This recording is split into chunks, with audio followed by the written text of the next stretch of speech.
నమస్తే అండి. దేవునికి నైవేద్యం పెట్టేటప్పుడు నైవేద్యం ఎలా పెడతారు?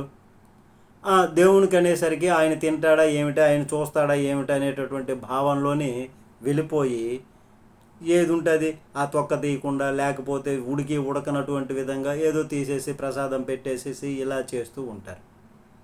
దేవునికి ప్రసాదం ఆ రీతిలో పెడతారు. నీళ్ళు, మనకి నీళ్ళు కావాలంటే మినరల్ బాటిల్ కావాలి, కిన్లే బాటిల్ బాగుంటుంది, ఇట్లాగా మనం అనుకుంటాం.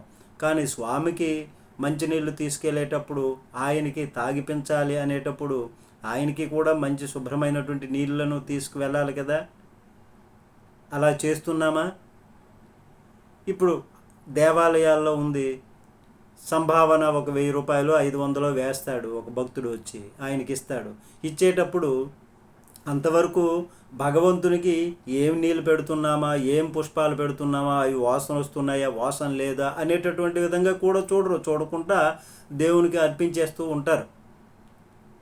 ఏమి నీళ్ళు వాడుతున్నామా అని చూడరు.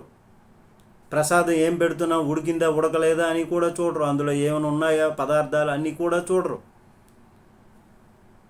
దేవుడు అడగడు అనేటటువంటి భావన. అంటే అది ఎప్పుడైనా ఆ కర్మను వాళ్ళు అనుభవించాలి, అది అనుభవిస్తారు సెకండ్ హాఫ్. ఈ విధంగా చూడరు. కానీ సంభావన ఇచ్చేటటువంటి వ్యక్తికి అరటిపండు తొక్క తీసి కూడా నోట్లో పెట్టేటటువంటి విధంగా భావన కలుగుతుంది అక్కడ ఉన్నటువంటి అర్చక స్వాములకి, ఇట్లాగా చాలామందికి.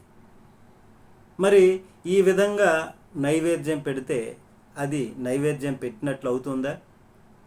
నైవేద్యం అన్నది స్వామికి ఎలా పెట్టాలి? రుచికరమైనటువంటి విధంగా పెట్టాలి, అలాగే శుభ్రమైనటువంటి విధంగా పెట్టాలి. ఆయన మంచినీళ్ళు ఆయన తాగిపించేటప్పుడు దానికి మనకు ఎలాగైతే శుభ్రమైనటువంటి నీళ్ళు ఉండాలో స్వామికి కూడా శుభ్రమైనటువంటి నీళ్ళు ఉండాలి. ఆ విధమైనటువంటి భావనతో ఆ విధంగా చేసి స్వామికి నైవేద్యం పెట్టాలి, మన ఇష్టదైవానికి. అంతేకాని ఎలా పడితే అలా పెట్టేస్తే అది నైవేద్యం ఎలా అవుతుందండి? నైవేద్యం పెట్టేటటువంటి విధంగా అవుతుందా? కాదు. నమస్తే.